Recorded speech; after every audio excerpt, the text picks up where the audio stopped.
Welcome to the Patriot Training YouTube channel. My name is Clay Howell. I am the owner and head firearms instructor at Patriot Training.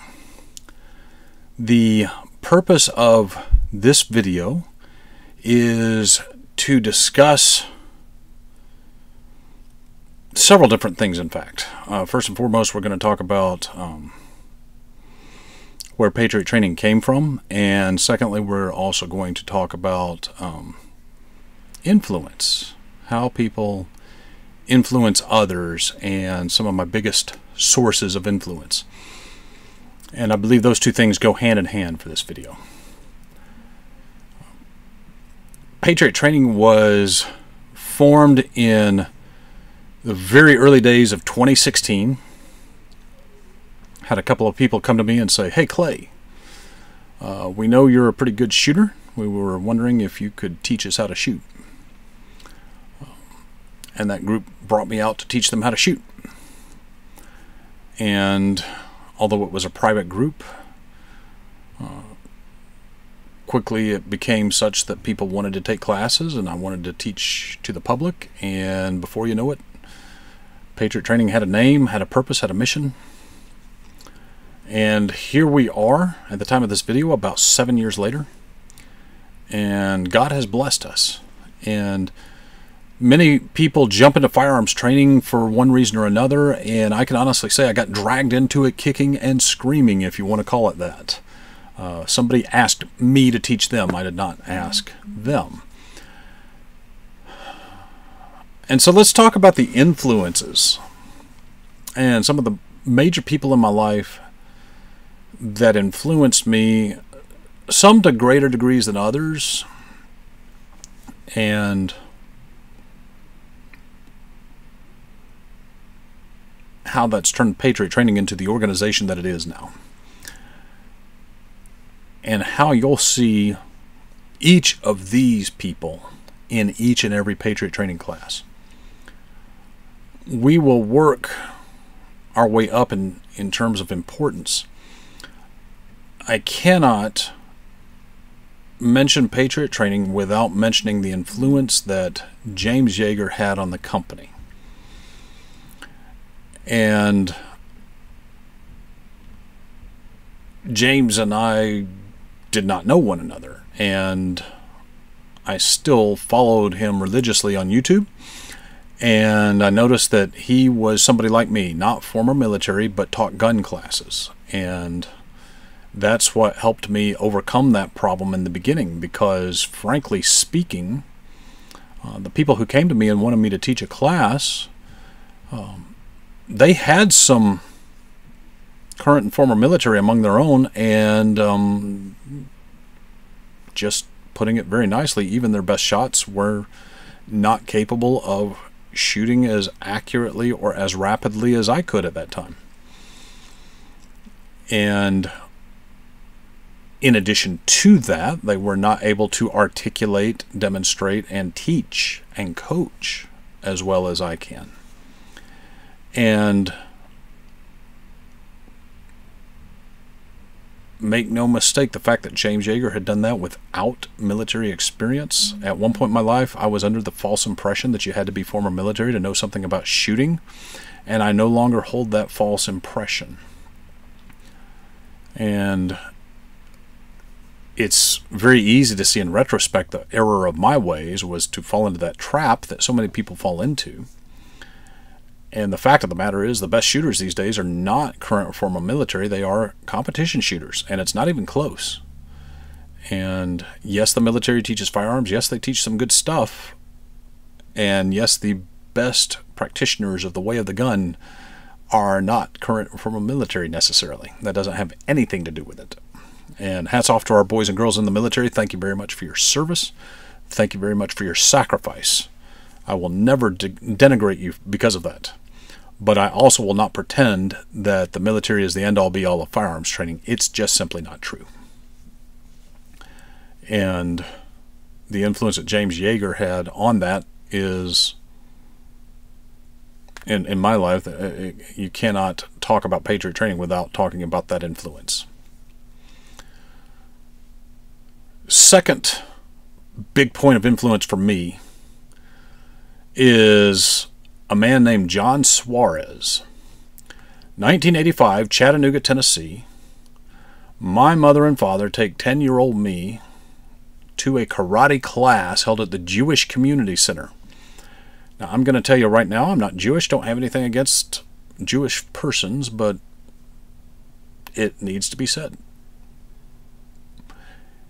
And here I am, Christian boy in a Jewish community center, learning karate from a fellow by the name of John Suarez. And Mr. Suarez wound up being a very influential figure to me. I taught martial arts for many, many years, largely because of his influence, and learned some really good tactics and techniques for teaching that I didn't even know that I knew, because I was just imitating what John did. And in 1987, John's employer moved him to another city, and I fell out of touch. And that was an unfortunate moment for me. And through the power of the internet, many, many years later, I reconnected with John. I remember after the internet became popular, when I was in college in the mid-90s, I would search for him frequently. And it was probably, at this point in time, it was probably close to 20 years ago, I did yet another search for him. And lo and behold, I found him. And I sent an email to the organization he was part of and reconnected and got to speak with him. And oh my gosh, it was a powerful moment in my life. And the irony is that we met and we were at a seminar where multiple martial arts styles each had about an hour to teach you a little bit of what they do.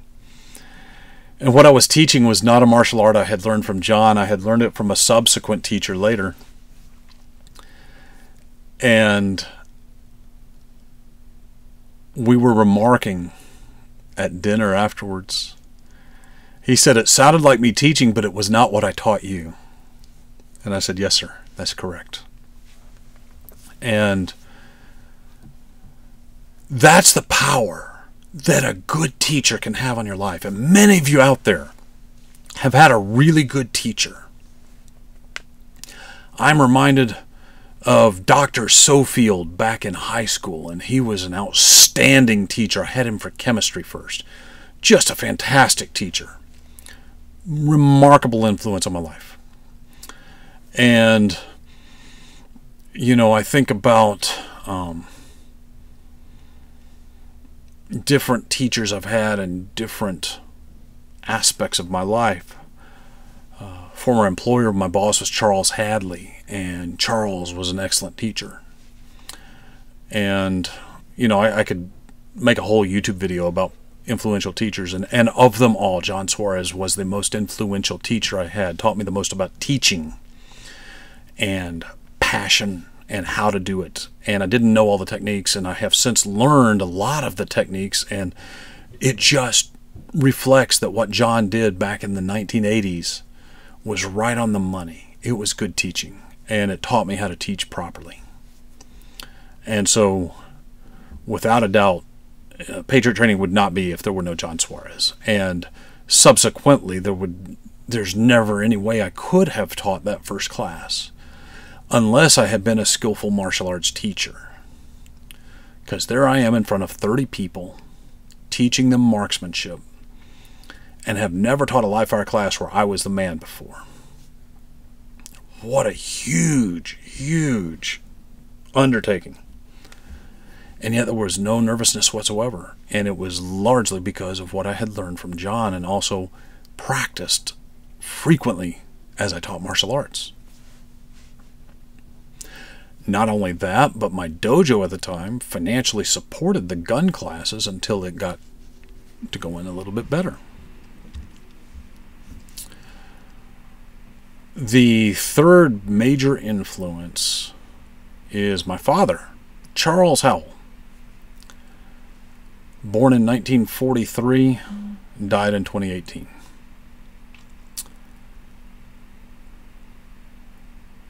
As a youth, outside from the 1 or 2 times he had to go to the hospital, I don't remember him not going to work. You had to put the man in the hospital to keep him away from work. Frequently he would come home late, and then what would he do on the weekends? We would work on something. Cue the meme about, somebody that can't hold a flashlight when you're working on something. His dad never yelled at him for not holding the flashlight right. Yep, that was my dad. Yep, sure was. Learned a whole lot. About work ethic and how hard you have to work. And life is cyclical, my friends. It goes in cycles. Proud father moment.